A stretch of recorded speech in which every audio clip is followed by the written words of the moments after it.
Hello guys, ito na guys ang ating trabaho ngayon guys. Silipin nyo guys. Yan na.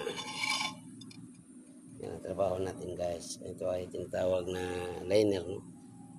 Liner ng C15. Puti natin guys. Yan. Wala nang mekaniko guys na sino ang mekaniko magkakabit nito. Tingnan mo guys.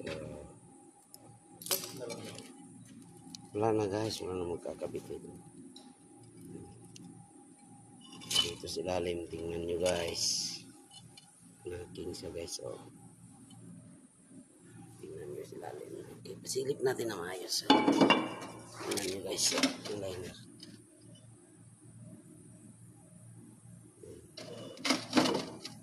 Yan siya guys.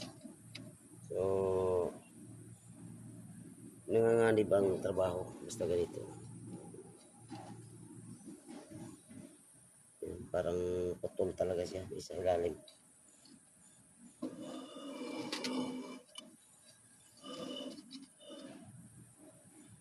Tingnan natin kung umasa, linisan natin.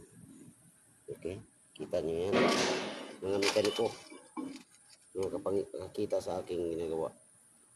Nanganganib ang trabaho guys, pero pagka i-charge sa atin, yan lang ang hindi pwede, kasi sinabi na natin sa kanya na mga butas ang liner niya.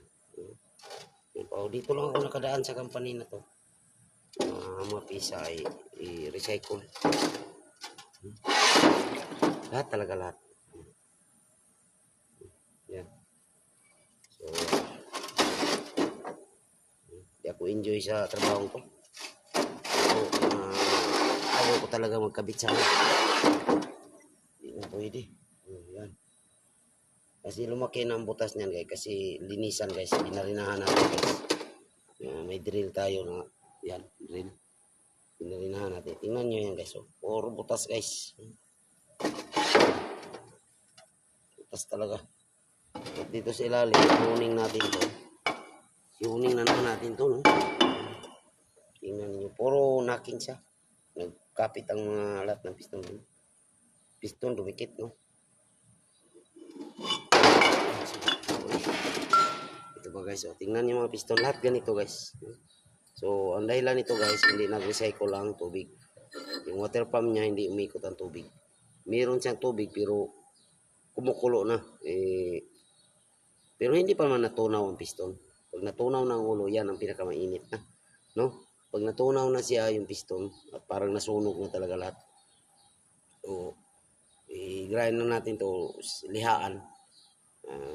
Pwede na to, pakinabangan pa to. Pero yung liner, delikado yun, butas. Lahat butas, lahat talaga butas. Ito po, butas talaga, pinakalaking butas, oh. Pero lagyan ko lang ng epoxy yan, siguro mga 1 year siguro. Mapakinabangan ng makina mga 1 year. Pero wala tayong grantor kay baka may lumusot sa likod. So problema na niya yun. So hanggang dito lang. Like and follow and share guys sa ating video pag i-upload natin ito. Okay? Bye bye.